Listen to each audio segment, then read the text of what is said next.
Hey guys, I'm Sam Crack, and recently I agreed to sell my friend one of my most prized cars, the Audi RS7, at a steeply discounted price. Admittedly, I hadn't showed the RS7 the most amount of love and didn't commit a lot of seat time to it, since I seem to gravitate more towards my Audi R8. It even seems that a lot of you guys prefer the RS7 over the R8, and I can understand why. On paper, the RS7 destroys everything on a performance basis compared to the R8. The car's computer systems are so sophisticated, you literally just put it in drive and let it rip, and I think that's the second most reason I was okay with letting it go. The R8 is slow in comparison, but it is much more mechanically engaging, especially with its manual transmission. The main reason though is because the Lamborghini Gallardo project was coming home from Mancuso Collision and Custom, and it was time to make space, both physically and monetarily. Now you don't have to worry, the Lamborghini is nestled away from the cow pasture into its own garage spot, and even though I couldn't be happier with this beautiful custom work of art, I am worried because Rich missed his first payment on my RS7, and immediately after taking delivery he was pulled over by the police and they impounded the car. Shortly after all of this, I was contacted by Atlanta PD and asked if I had transferred ownership of my RS7 to a, quote, strange bearded man.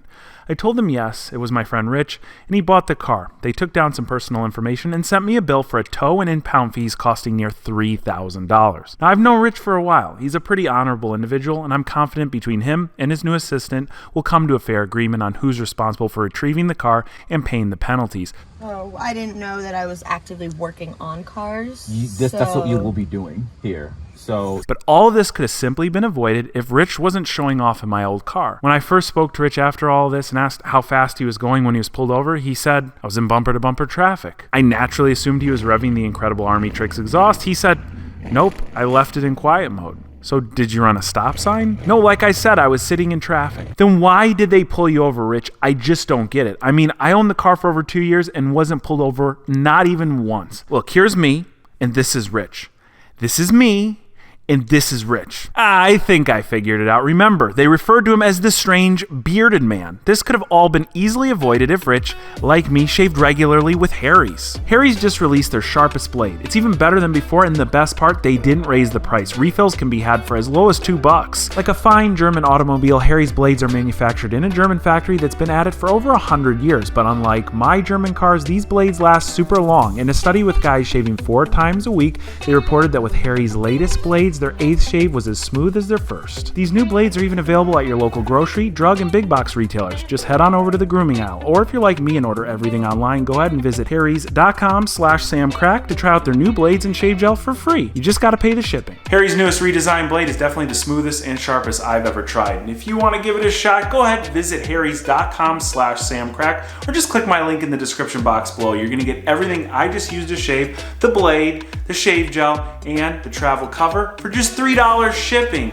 And there's really nothing to lose because if you're not satisfied, Harry's isn't either. Everything is covered by a money-back guarantee. Now I gotta give a huge thanks to Harry's for this super smooth shave and for sponsoring this video. Now I'm sure the whole RS7 situation will work itself out, but I quickly put these problems to the side when I heard the Lamborghini was about to be finished at the shop and it could be sent home. Before it left Mancuso Collision and Custom, they completely repaired and refinished all 4 wheels with this fresh hyper gray color and wrapped the entire car in a Lumar paint protection film. Now I was slightly hesitant at first to get the car wrapped because I didn't want any of that pearl finish to be diminished, but with modern high quality films it's completely transparent, and as you'll see shortly, the car is even more stunning in the sun. After weeks of man hours put into this Lamborghini, it was complete and loaded up on the transport trailer and delivered. I've taken delivery of dozens of cars, but this one made for easily my fondest delivery memory.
much better than a Ferrari.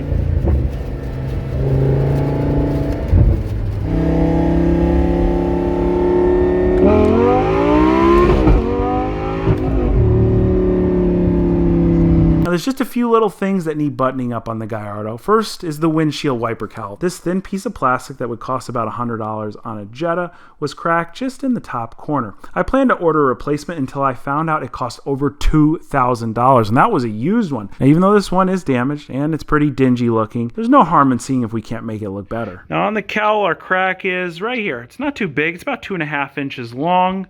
And we're gonna start with the back because this is the part you don't see. And that's where we wanna get everything held together really nice. Once we do, we can move to the front. But we're basically gonna just grind in between where it's split here. That's gonna roughen things up really nice so it adheres when we plastic weld it.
We need to get it into service mode so that we can fill the oil up, change the filter from up top, and I think to do that you just pull both of these. Let's see.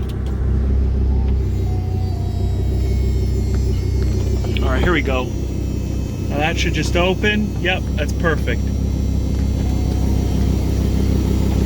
Oh, that's all we want right there. This car has a nose lift, and it automatically plays Cardi B when you turn it on, which is awesome too. So we hit this. Car's got to be on. We hit this, let's do it again. And I can feel it rising right now. See it blinking and now it's on. So we're good to shut it off. I'll show you that you get quite a bit more space to roll the jack underneath and make sure everything's safe. Now the oil in this car is at least as old as the day I bought it, which was over a year ago, so I made it a priority to do an oil change, and it was one of the most tedious oil changes I've ever done. It has 7 different drain plugs, all which went very smooth except for the last one. Now this is the corner that my friend Alex worked on. You can see the brand new brake rotor in there. There's a replacement suspension piece, but something that is just crazy. Look, I'm putting all my force on this thing and it's not coming off.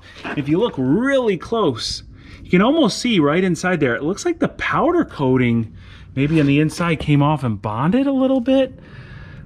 It's really, really on there. I've got my rubber mallet here, the windshield mallet. That's not safe for use on windshields. We're going to tap the inside of this and see if we can't get it off. There it goes. Jeez.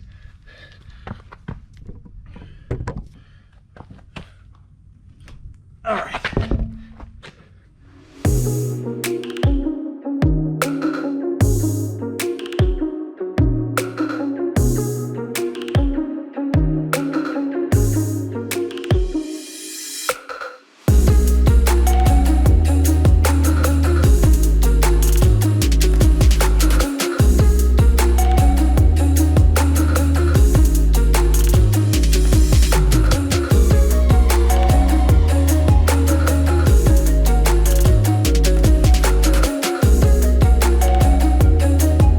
has to be the most tedious oil change ever in the history of oil changes. 6 drain bolts you just saw. Sump. There is one in between the pan and the sump right there. There are 1, 2, 3, 4 on the pan, and then there's one last one right here on this oil cooler. Let's hope this goes into my drain pan and not all over the car. It's gonna go all over the car, let's be real. Come on. Oh, well, it's kind of making its way in there. That's the last one right there. And it gets all in the rocker. It's great. All over the nice, beautiful purple paint. Luckily, it's got that paint protection film all on it, so we're good. All right, we're almost finished putting the fresh oil filter in.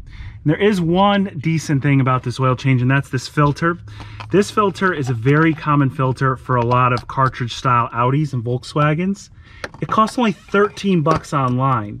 Now I want you to compare that with my Ferrari 360 oil filter, which is only for Ferrari and Maserati products. That one costs 46 bucks. Now remember, when you're changing your oil on a car like this, you have to remember to always use the specified oil for frame damaged vehicles. 5 quarts down. This car takes closer to 10 quarts. We're gonna fill it up with 8 or 9. Start it, run it, check the levels, and fill it up as necessary. Probably got about 8 or 9 quarts here. Let's go ahead and put our foot on the brake, start it up.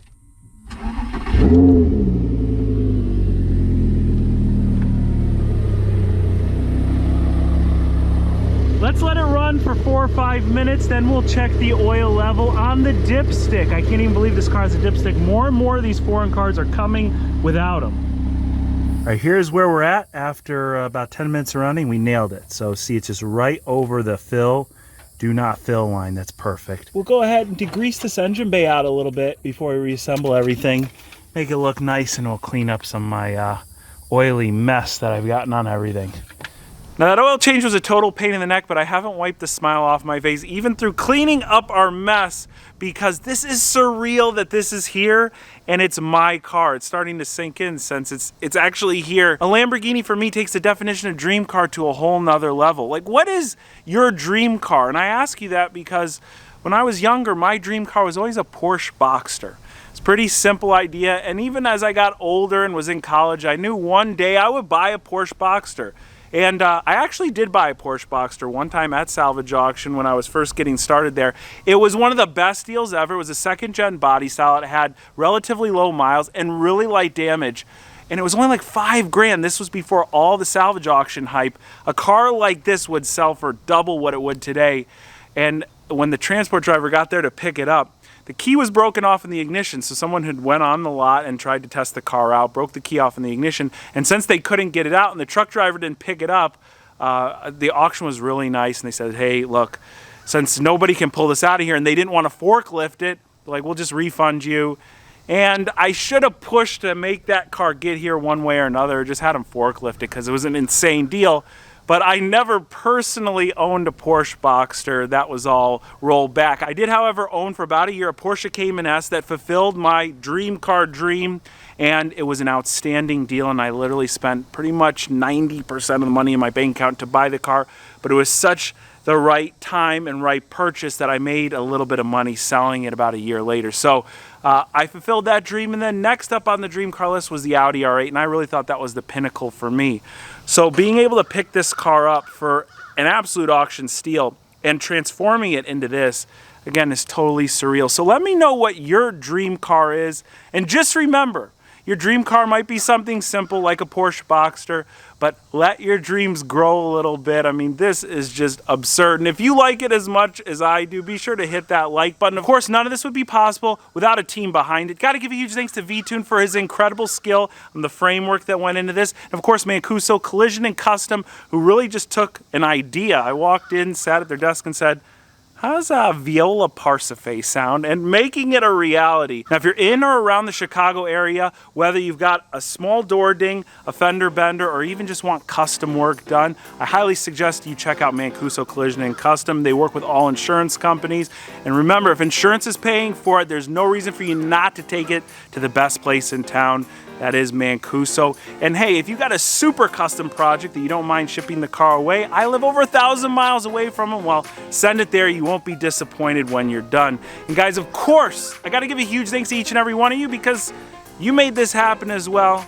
I can't thank you enough, and I'll catch you very soon.